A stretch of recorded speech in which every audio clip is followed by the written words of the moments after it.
I don't know if you can see me. Yes, we can see you.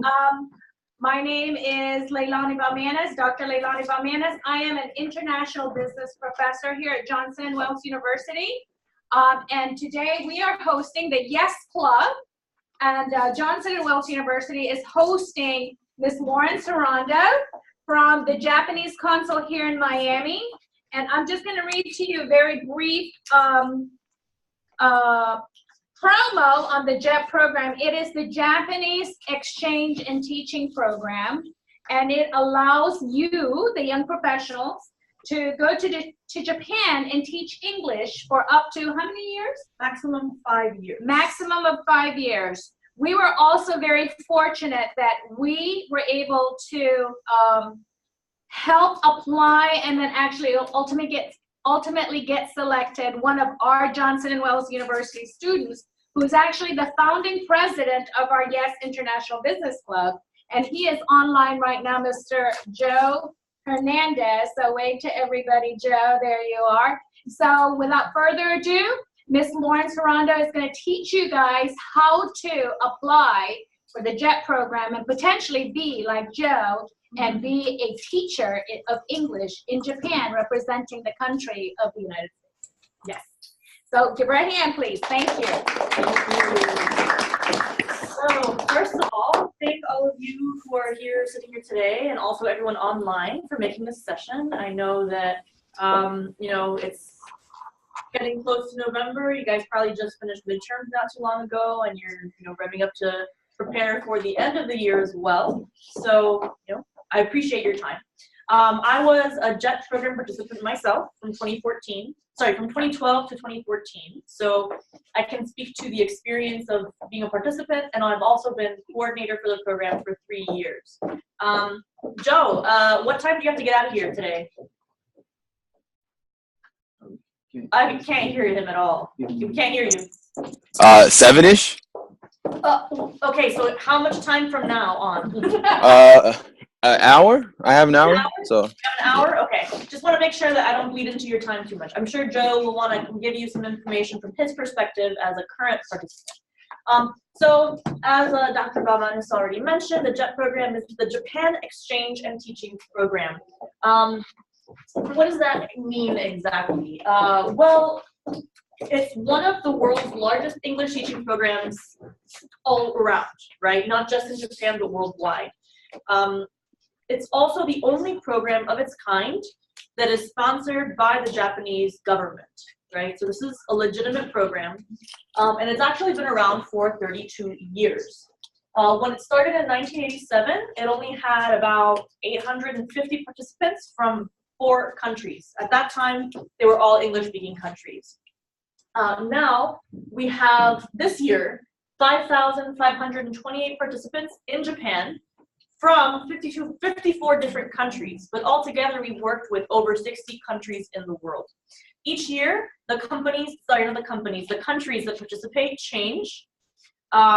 There may be some countries that opt in, some that opt out, but for the most part, the United States has always been a very large player on the program. US applicants make up 50% of the entire program, just to give you an idea. So there's about roughly 2,500 Americans working in Japan on the JET program this year. Unlike a study abroad, even though we have exchange in the name, because exchange is part of the goal, this is a full-time paid job, right? So you get a salary, you get your insurance benefits, but this is, while it is a learning experience, it's not a study abroad, right? You have different responsibilities. How many of you here have a job right now? Is it part-time? Full-time? Part-time. Okay. So for those of you who are working part-time, your part-time work plus your school work adds up to a whole lot of your time taken out, right?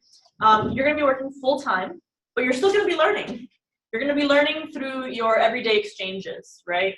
You're going to be learning how to do your banking in Japan, how to do your grocery shopping in Japan, and not everyone's going to speak fluent English. That can be a really, really important part of the cultural exchange, because you're learning about Japan, which we hope that you then go on to teach other people about. But it can also be a really challenging and difficult experience for you. The thing that I would like to stress is I'm here to sell the program, right? But it's actually a nonprofit program. The Japanese government doesn't make any money off of you guys going on this program. They are paying you, right? They're putting you in contact with schools that want to pay you to teach English. But the program itself, the JET program itself, doesn't make money off of you. You know, like I get hired and I get paid to talk about it, but that's the extent of it. Because the most important capital for the program is the human capital, right? That you go on and you share your experiences after the program, right? And that you share your experiences in the US with people in Japan. So even though it's difficult, like I said, I'm not going to sugarcoat it, it can be a very life-changing experience. And that experience is what we really want you guys to focus on. But you have to come at it with your perspective, right? And also your understanding that this is going to be a challenge. It's not going to be super easy. If you guys want to hold questions until the end, by the way, hopefully I'll answer most of your questions. There's a few different positions on the JET program, but the main one I'm going to talk to you guys about, which is the one that you guys would be eligible for, is the ALT position. ALTs are assistant language teachers. They work in elementary, junior high, and high schools.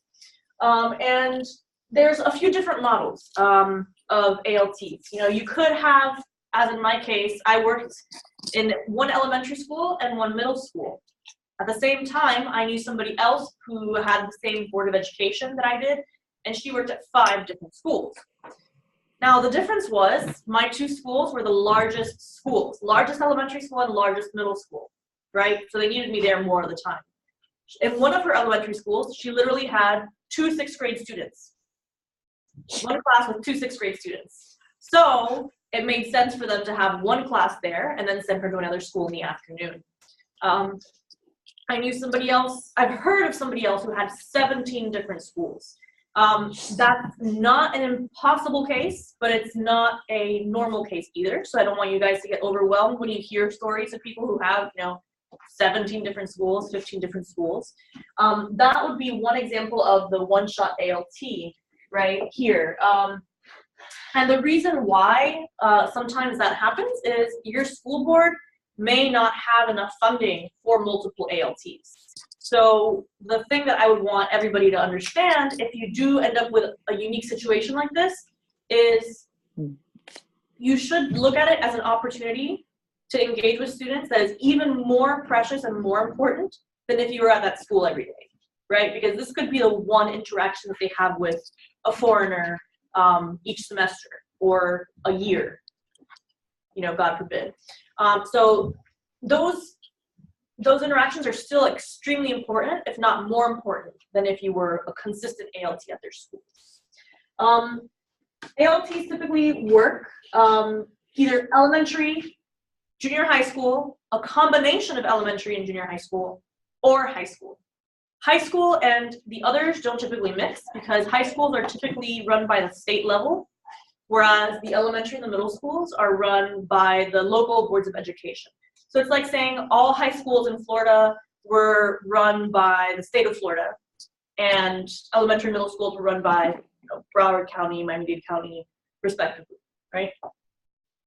In terms of the job duties, you are an assistant language teacher. So depending on the school that you're at, depending on the teachers that you're working with, you might have a little bit more interaction, a little bit less interaction or control over what is being done in the classroom.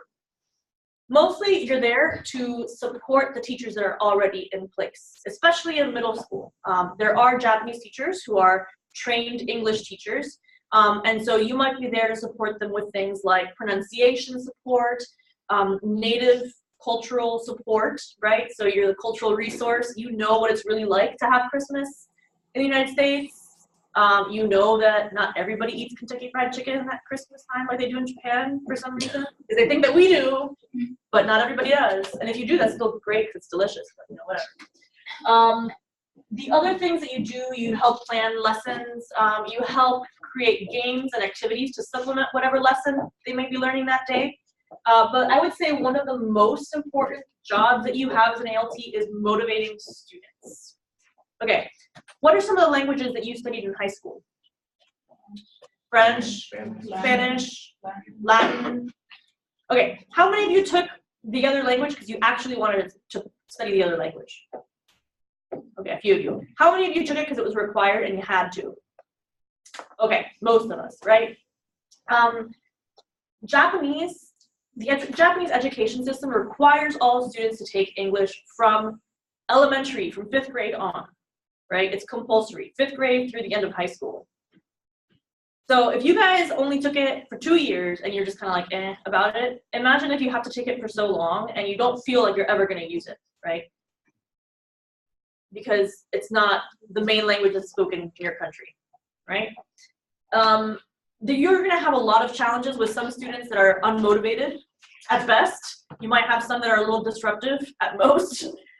So your job really is to motivate the students to want to learn English, to see the value in English, and that's where the cultural exchange aspect comes in.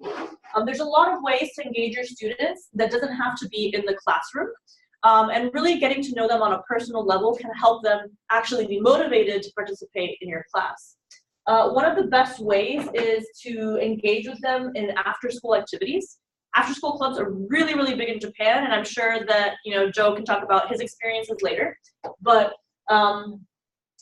getting to for example, see them at sports events or sports clubs, even if you're not good at sports, it makes them feel comfortable because it's something that they're good at, and they're seeing you try, and you kind of making mistakes makes you a little bit more human and more relatable. Another really cool thing about it, though, is that they may have some after-school clubs that you guys have never done before because they're exclusive to Japan. So Japanese archery, certain martial arts. One of the elementary schools in my city had sumo wrestling in the elementary school, and it was really, really cool because they have tournaments and stuff like that, and you get to go see your students. So even if you're not going to participate in the club activity, but if you're going out to support them on the weekends, that makes a really big difference for your students.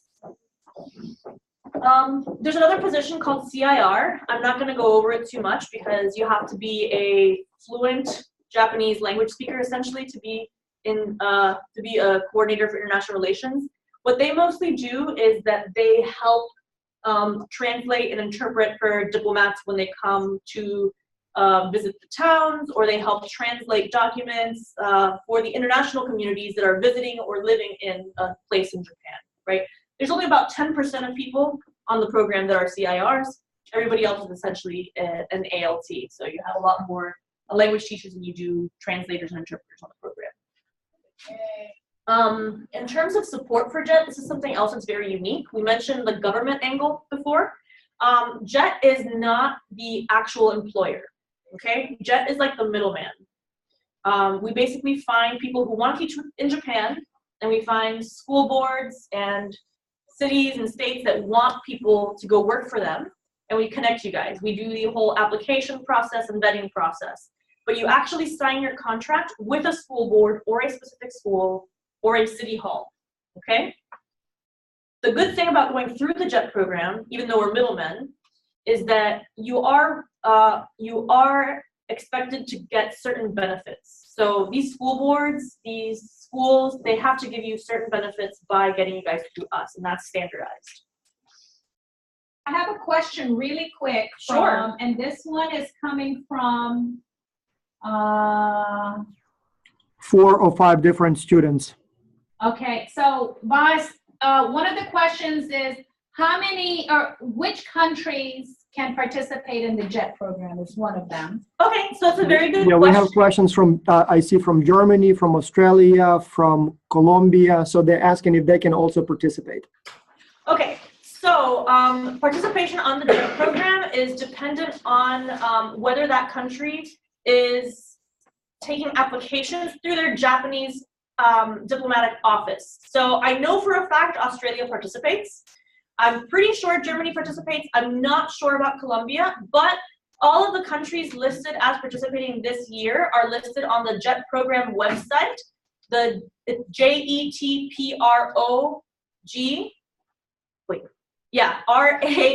RAMME, right? The official JET program with an extra ME at the end. And if you look for under history and participating countries, you can find it there. The other option that you have, even if your country is not listed under the current countries for this year, what you need to do is contact the Japanese embassy in your country.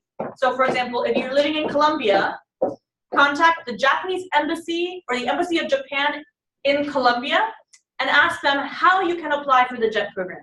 Tell them that you are interested in participating and you want to know how to apply.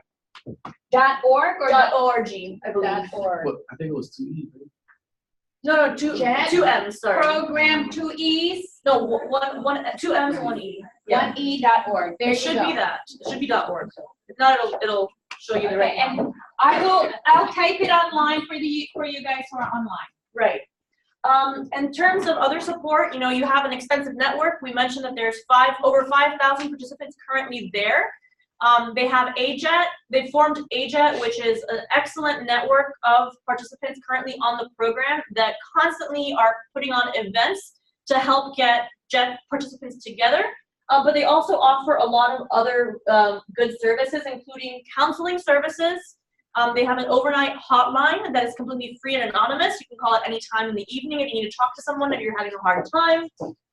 They also will connect you to online English-speaking counselors if you feel like you need, therapy or mental health. And they also have special interest groups, which basically connect you with other people that have similar backgrounds, similar interests as you that may not be as, easily accessed in Japan. They also offer a free Japanese language course to all JET program participants for all these levels. So if you know absolutely no Japanese going in, you should start studying a little bit before you go. But once you're on the program, you can, enroll in a class that kind of helps you with a more structured learning of the language. Now, in terms of workplace information, I mentioned before that you're guaranteed certain benefits by getting in through the JET program. Your contract, basically, is 1 year period. You can recontract up to 5 years total if you and your schools are happy and you want to continue the relationship. But essentially, you work 35 hours a week, pretty much Monday to Friday, 8:30 to 4:30 or 5:30. Your teachers will be working a lot later than you. It'll be nice if you stay a little bit later than you're supposed to, because that's just kind of part of the Japanese business culture, but no one's going to expect you to be there till like 9 o'clock, okay? The other benefits that you get are at least 10 paid vacation days per year. Your schools may give you more. I had 20 a year. Plus, everyone gets 15 national holidays off a year, so that's really nice. Your salary is also set. They can't give you less money than what is offered here. Your transportation, so your flight to Japan and back at the end of your contract is also paid for. That's like $2,000 that you're not paying. And also you're enrolled into the national health insurance. The national health insurance in Japan is really great. I think Joe is saying yes, yes, yes over there. To give an example, I'm sure he'll give you his examples as well. I paid maybe $50 once for an overnight IV when I was really sick and I had to go to the emergency room. I was there for like 2 or 3 hours. I paid $50, and they told me come back tomorrow and pay us because our account is closed. So also very trusting. Don't take advantage of that because they will find you. Living situations, one thing that we say on the JET program is every situation is different. It can be frustrating, but it is very true. Depending on where you're living, your cost of living might be higher or lower. Most of our participants do live in rural areas because that's where there is most need for cultural exchange. Big cities like Tokyo, Kyoto, Osaka, they already have a lot of international exchange. Naturally, and they have a lot of international tourism, but the smaller areas don't have quite as much. What does this mean for you? If you're a countryside JET, you're likely to have cheaper housing, larger housing.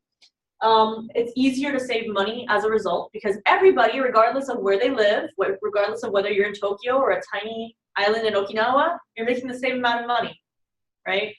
And so if you're paying less in rent, that's more money that you have to save or to use to do other things, to travel through Japan, to travel through Southeast Asia.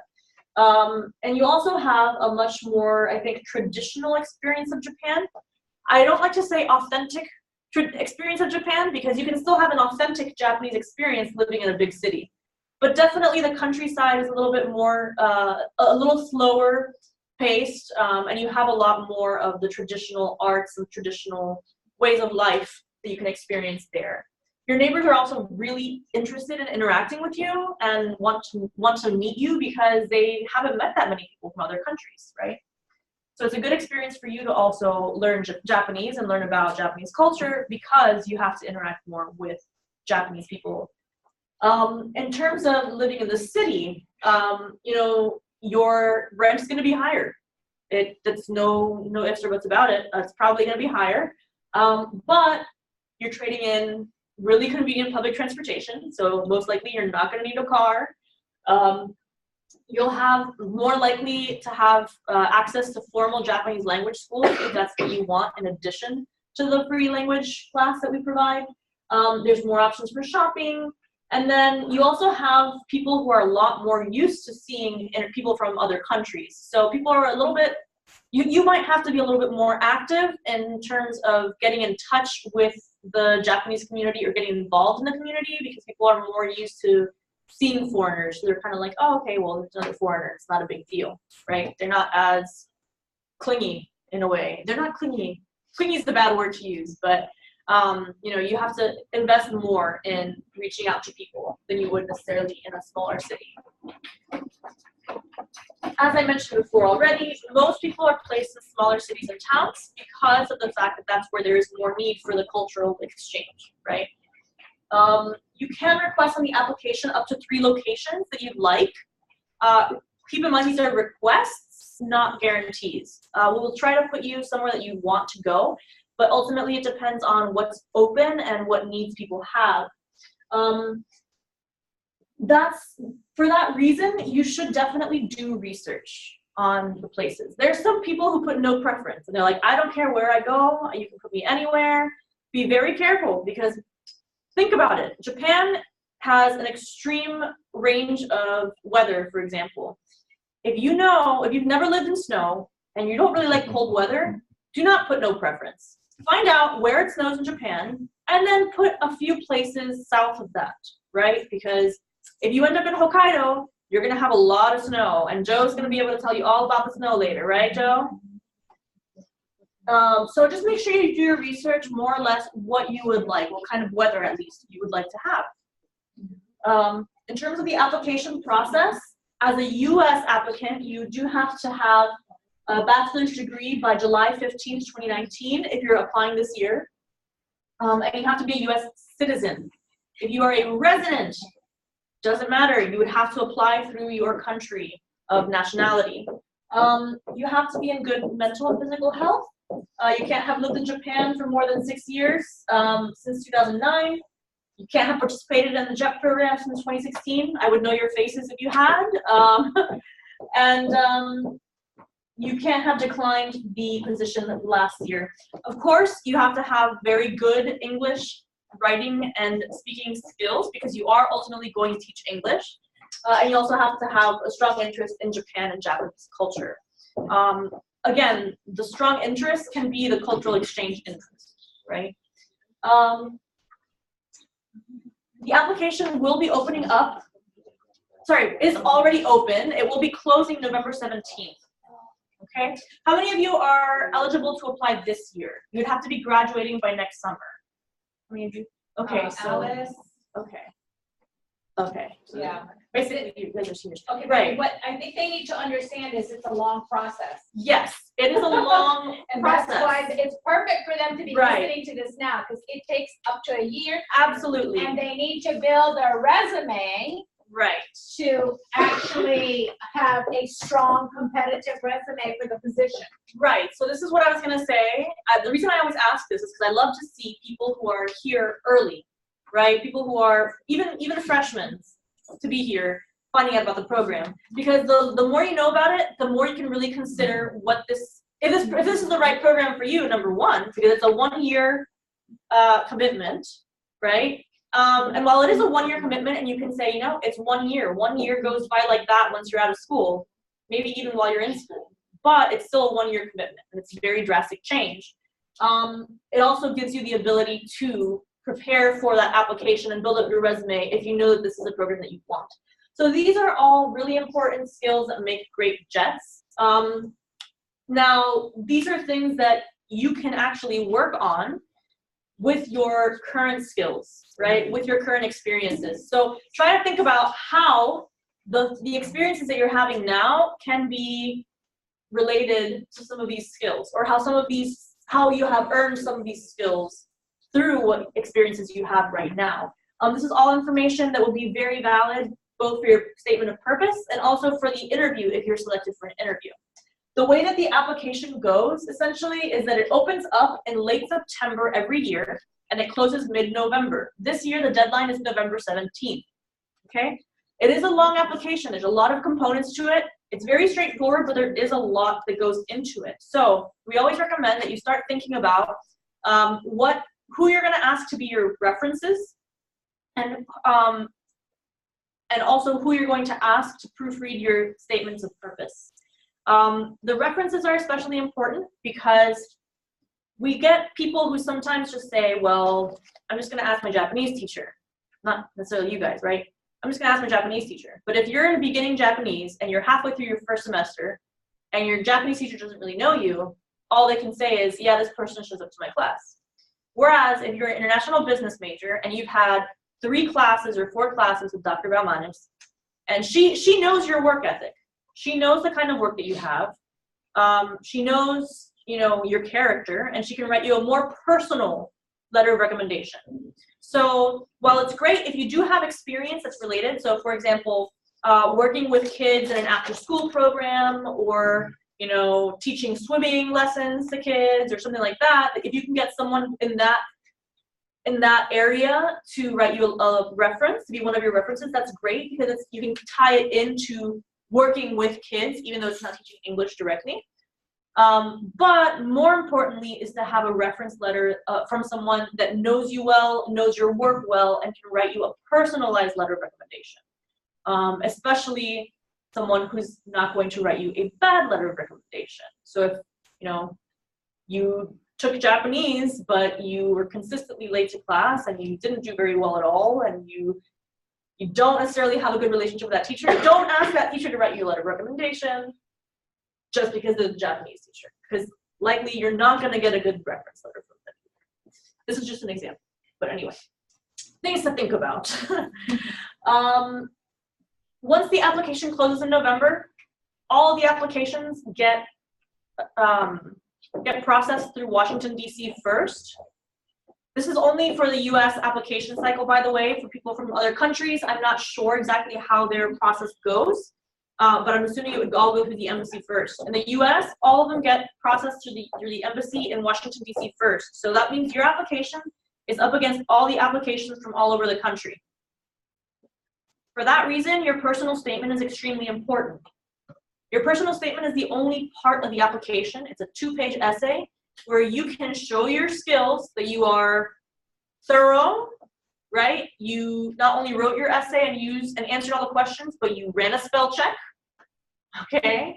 And it also is the only part of your application to really show your personality. Everything else, you're filling in a box, short response, 1 word, 2 words. Your essay is where you can really shine. So be very careful with that, spend plenty of time on that, have people proofread it for you, and then run a spell check, okay? Make sure you're using the right acronym. Japan Exchange and Teaching Program. I've heard Japan English Teaching Program, Japanese English Teaching Program. I always do it wrong, by the way. Yeah, but you're not applying, so that's okay. And you definitely don't want to be that person when you get to the interview, because I will call you out. And I've called out people and they've still gotten into the program, but that attention to detail is important, okay? Especially in the first stage, because that is your shot to stand out amongst this sea of applications from all over the country. Once you get past that stage, if you're past stage 1 at the embassy, you'll get an interview. Interviews are at the end of January. They're regional, so ours will be here in Miami. Lucky for you guys. And then the final results will come out at the beginning of April, right? So you won't know until the beginning of April if you're in, if you're waitlisted, and if you're out, right, for this year. That said, you still don't know where you're going. You might just get an email saying, hey, you're in, congrats. You have to wait about another month and a half until May to find out where you're gonna be living. So it's a long process. And then finally, by the time that you depart, it's the end of July. So it's almost a full year round of the application. Okay, I'm gonna go ahead and just open up for questions so that you guys can get some questions out and then let. Hold on a second, I did something bad. Oh, Dr. Balmanis is fixing fixed stuff. it. Okay, I'll go ahead and ask some questions. Go ahead, sir. So you have to pay housing out of your own pay, right? So just as any other job, after you graduate college and you have to get a job, you got to pay your own rent. You got to pay your own utilities. I mentioned before that rent might be more or less expensive depending on where you live. Yeah. I lived in a pretty countryside location, and I had to get a car. I was actually glad that I got a car because I like driving, so it wasn't a big deal for me. Mm-hmm. But I lived pretty far away from a big city, like 2.5 hours away from the biggest city, and I paid $240 a month in rent. Okay. So it wasn't much bad. So Like, yes. I saw that the pay, it was the same. It was 2,400 and something yen. The Japanese. Right. It And comes out to about 31,000 a year, Mhm. give or take, with the exchange rate. Lauren, is it all right if we take down the PowerPoint now? absolutely. Okay, Yes. so can we put in the Zoom on that? Okay, so, couple of questions really quick. They were not able to see the slides even though, Okay, yeah, I can so- share it with them. yeah, can we, okay, so did you guys hear that? That Lauren is going to share the slides with you? Yes. Using this, on the share file, perfect, so you will have the whole thing. Okay, yes. Oh, perfect. I can see questions here. Okay, so Any other now we're taking questions? questions. So if we want to start the program this year, when does it start? The next program will be starting August 2019. So in order to start in that program, you have to apply this year, this application cycle. Okay, So like right now, you have to be applying. so you're open to apply right now, and when does it close? It closes November 17th, 2018. Okay, so you have a couple of weeks to apply if you want to apply this year, and it's a long process. It's a bit of a long application. So my advice is you can actually start the application. The application is totally online. It's at JET, if you're a US applicant only. It's through JET program with one M, no E, USA.org. You can just look up JET program USA, it'll come up. Okay, so jetprogramusa.org. Go there, you can apply online, you can start your application, and you can save it throughout the process. So even if you don't end up applying this year, you can still get on and see what the application looks like so that you can prepare for next year. Okay, so let's let Joe answer this question. So Joe, this one's for you. You have to unmute yourself. So it seems a bit scary moving to a foreign country. Is it safe? Is it safe? Japan is like the safe. Can you hear me? Yes, and we can see you. Yes. Okay, perfect. Japan is like the safest country known to man. To me, it's still weird because I go to the gym every day, but I always forget my wallet, my car keys, and my glasses in my car. And my car doesn't have tinted windows. It's not the biggest car. It's like a transparent vehicle that you can see everything. So it's really safe, especially when it comes to like safety and like leaving things around, walking around at night. I feel so safe. And it's still weird to me because I'm from Miami, so I got my sixth senses up all the time. So it's not scary as it seems. Yeah. Now, Joe, what I heard once was Japan is the kind of country where if you were selling something, you just leave it in the street and you put a can where they can put the money in. Is that true? I haven't experienced that, but I'm pretty sure you can. Oh wait, yeah. Okay, so I don't think it's a can, but since I live in the countryside, we have a lot of vegetables and crops and all that growing around. A whole bunch of the my neighbors, they have like these cute little makeshift boxes where they have vegetables for sales, and they have the price, a little sign with the price, and like a little box where you just drop in the coins and you take the vegetables. So it's Yeah. the trust system that you have here. Yes, exactly, Yeah. exactly. Okay, so Amir is from Argentina and he's studying both in France and in Poland.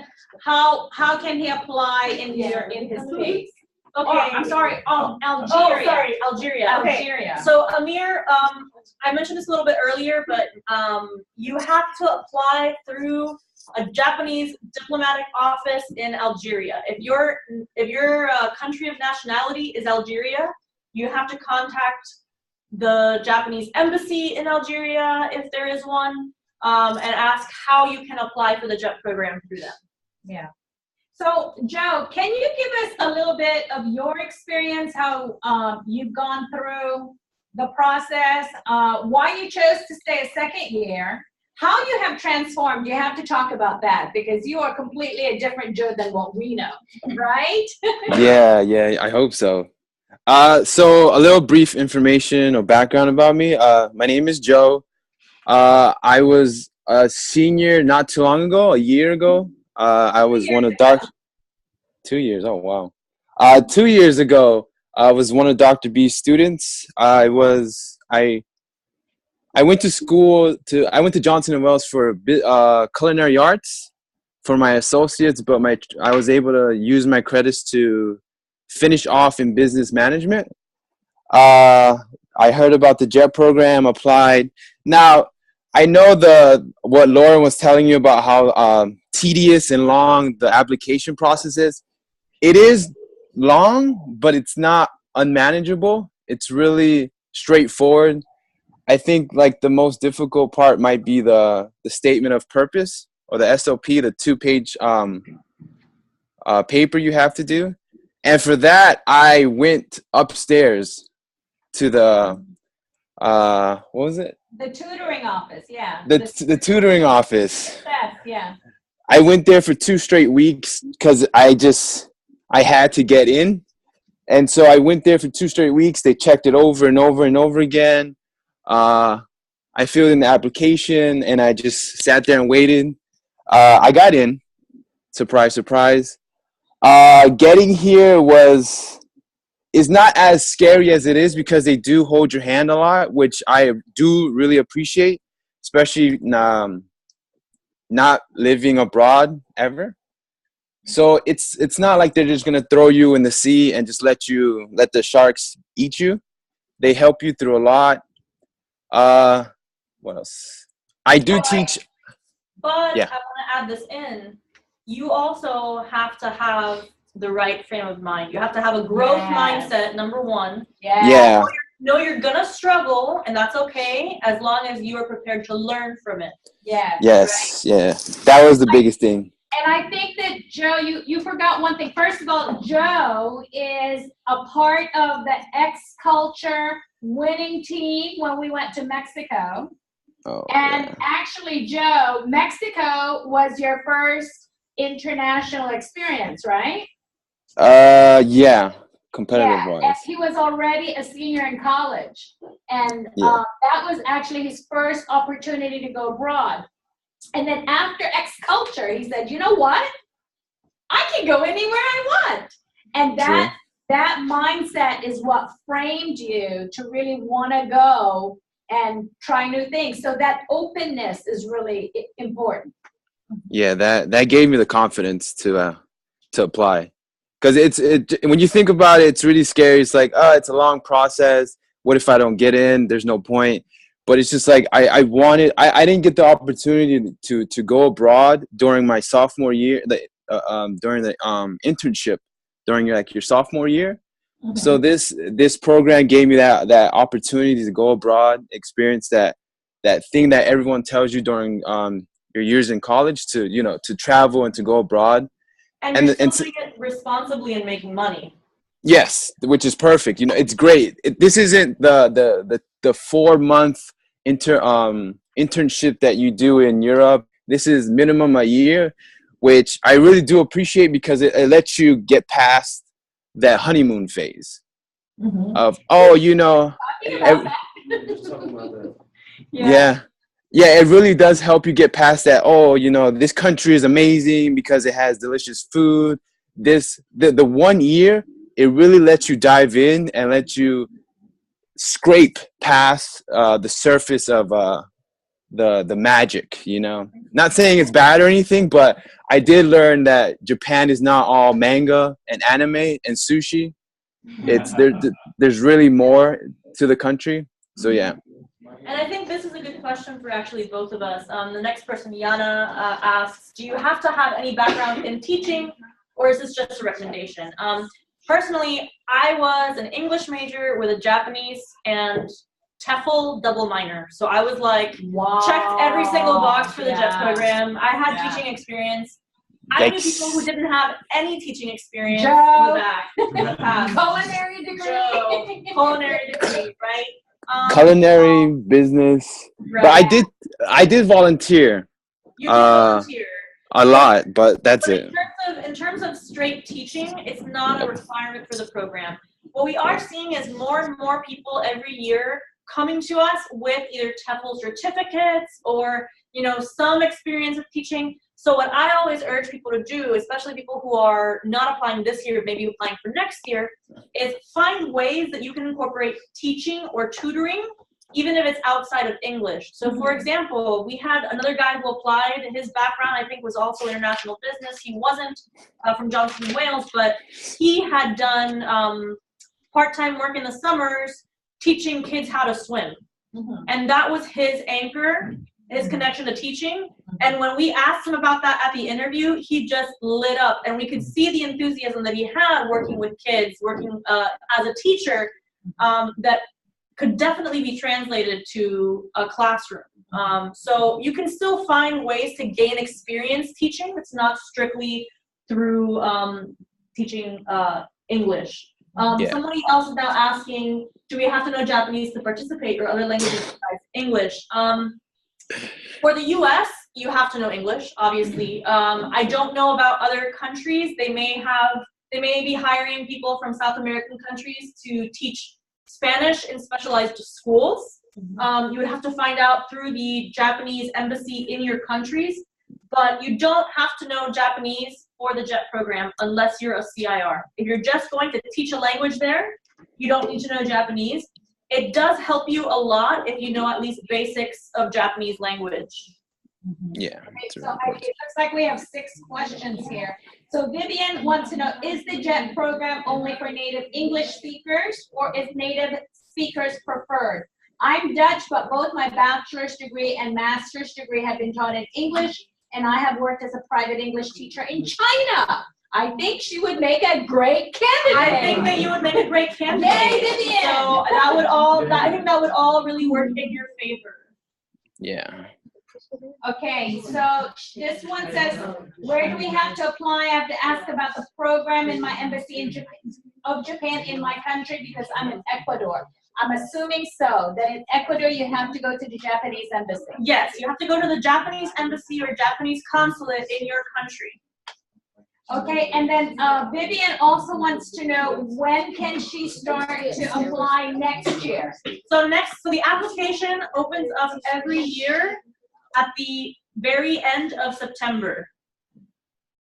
So keep your eye out, fall 2019 for the next application. Fall every year is when the application opens. And you know, I think the best way to do that is to get on the mailing list and start really reviewing and taking a look at what's going on the website, and get in the mailing list, because then they'll mail you everything. Right. Well, the thing for the mailing list in Miami is that it's really only tailored to Miami, and it only goes out for, you know, brief information sessions happening in our area. But you can follow JET Program USA on Facebook.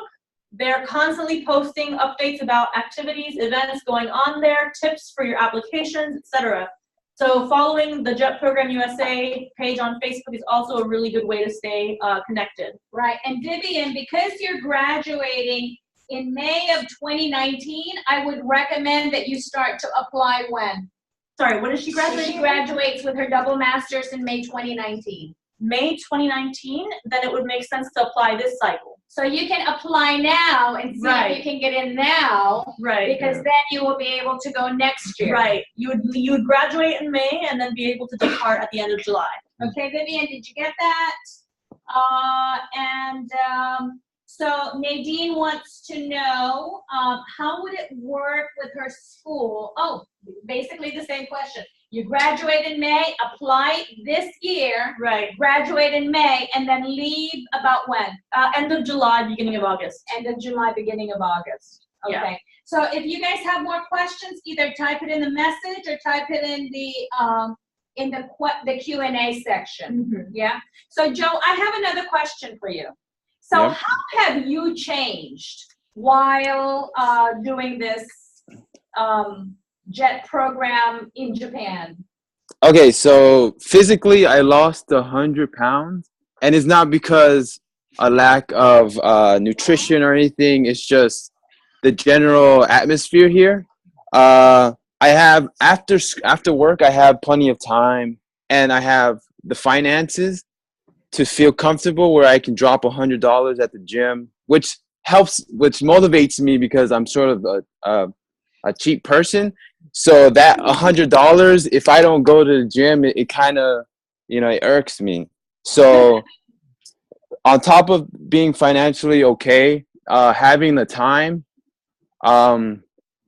everything being so close near me, I was able to go to the gym, and I'm still going now. And I lost over, I think it's 50 kg, which is like roughly 100 pounds. Right.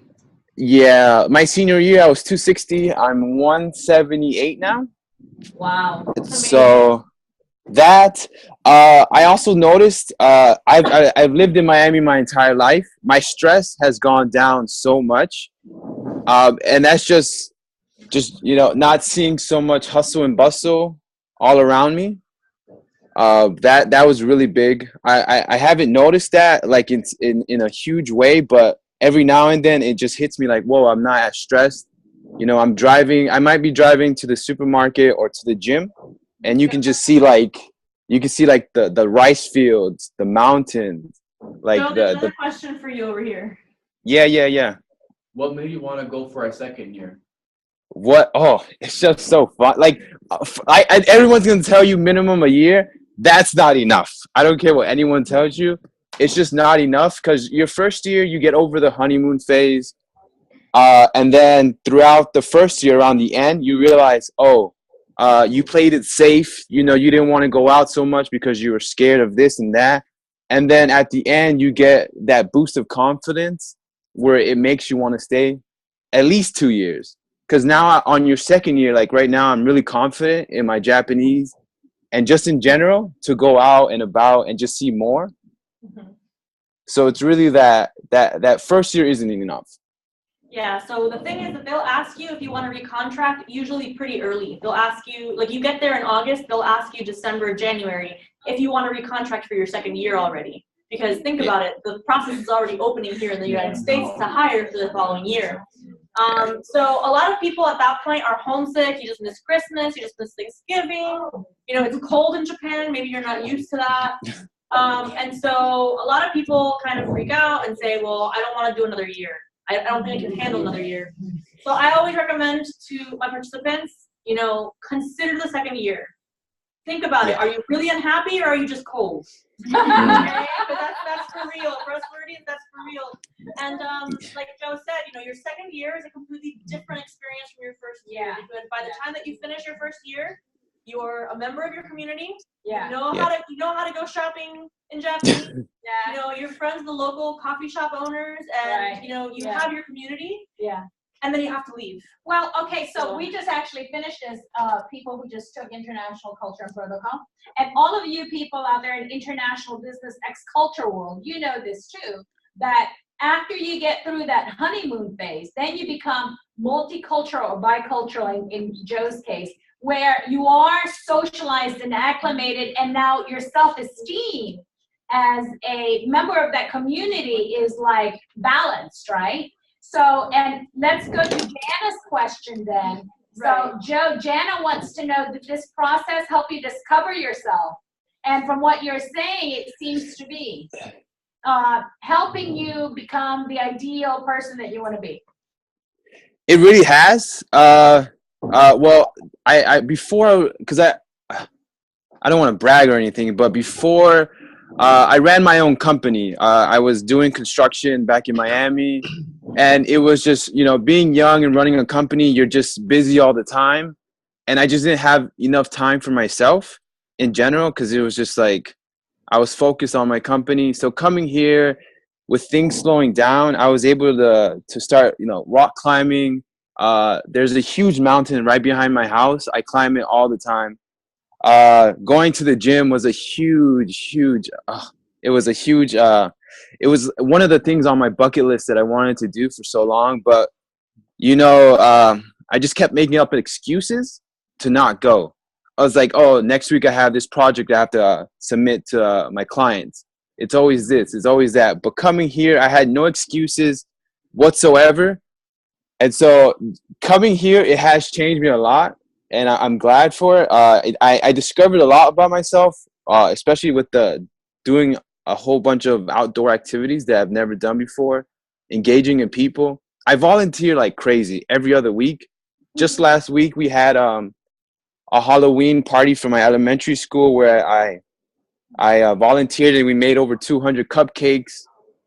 Today in the afternoon, I'm going to the Daigaku, the university nearby, and we're hosting a party for the international kids as well. I'm baking as well for them, and it was like last month we went apple picking as well. So I discovered so much about myself that before I was really enclosed. I didn't want to go out anywhere. I was a commuter in college, so I just went to school and came back home and did what I had to do. But here I'm more social, because it just is. There's that room to breathe. There's not that huge hustle and bustle. So I get the privilege, because I was your professor and we've remained in contact. Yes. I get the privilege of getting to say that since you were able to focus on yourself and work on yourself, you have grown so much. I am so proud of you. I'm so proud of you.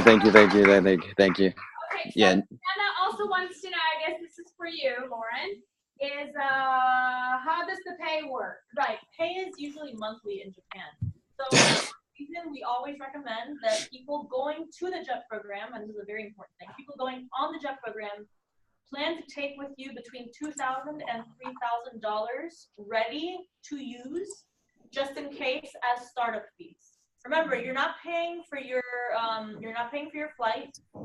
Think of it as you're moving to a different city and you have to reestablish yourself. So you have to pay your first month's rent, your utilities, your things like that.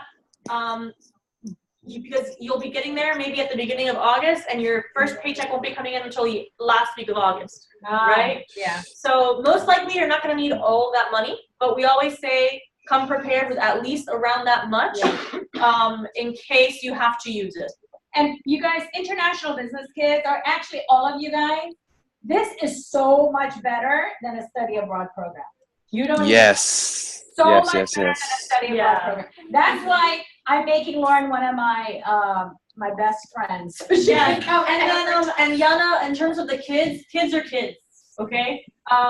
They're kids, so you're gonna have kids who are unmotivated, who don't want to be a part of your class or disrupted. You're gonna have kids who are so excited to interact with you and love you and see you everywhere. I have a student that I went back to Japan. I left Japan in 2014. I went back in 2016. I had a student who, once I left the JET program, I let my students add me on social media if they wanted to, because I was no longer their teacher. Boundaries.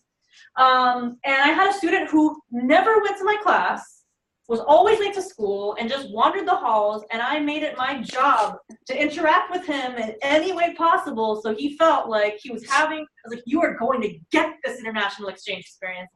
And when he found out I was going back to visit Tokyo in 2016, he was like, I want to go have coffee with you. And I was like, okay.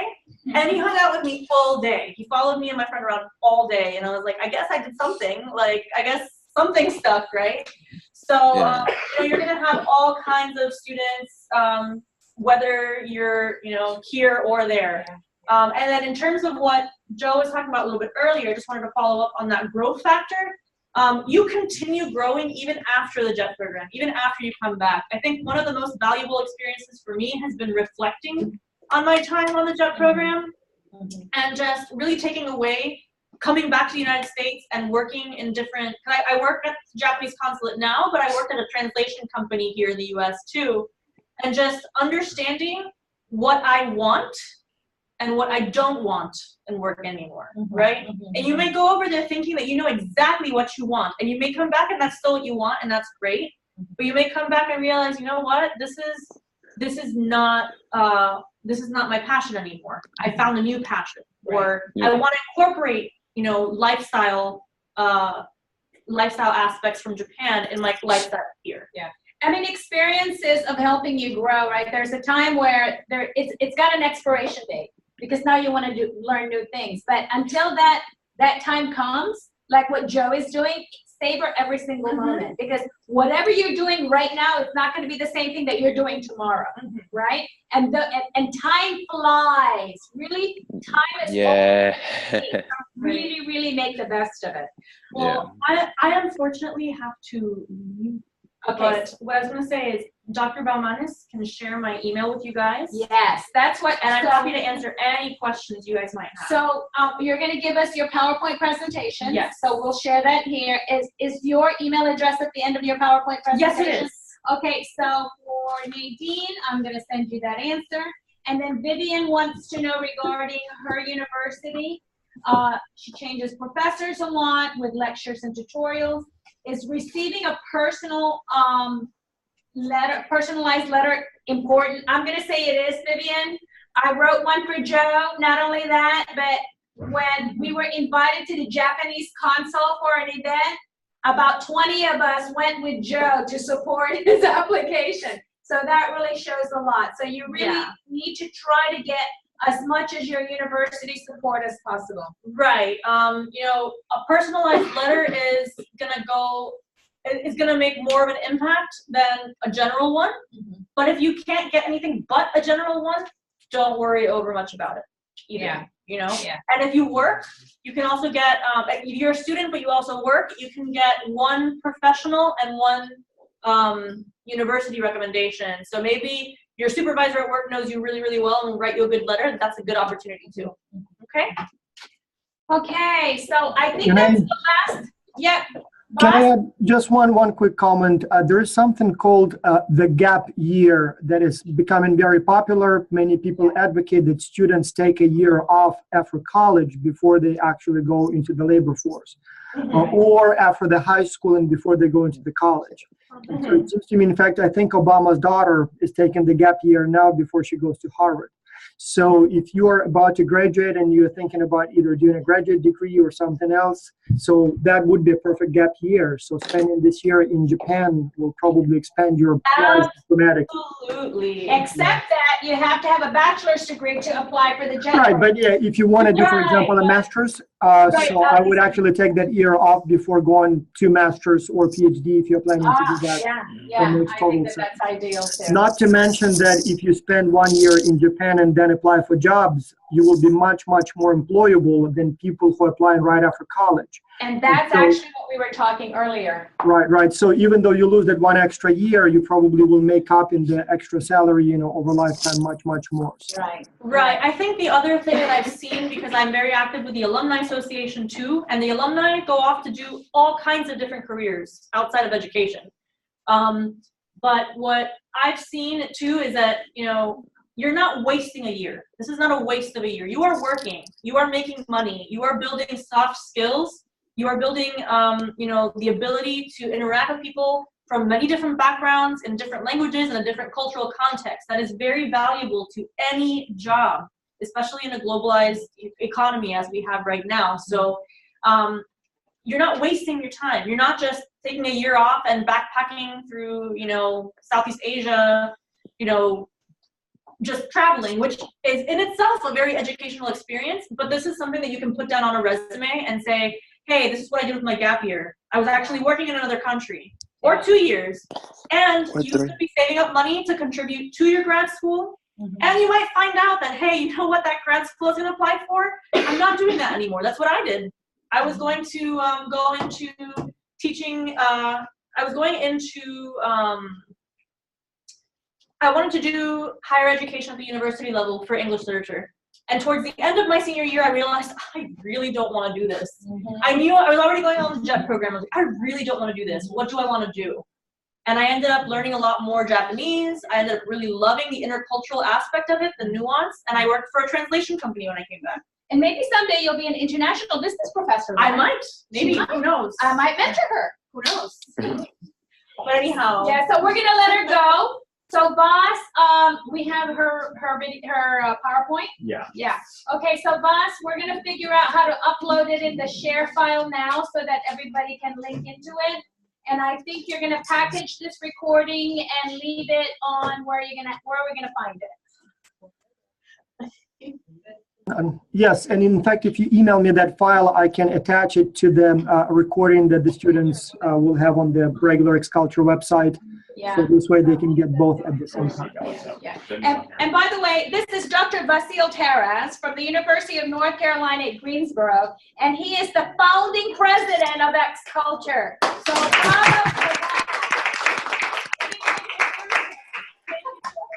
or as many people know me, the annoying guy who sends those emails every week reminding you to take the weekly survey.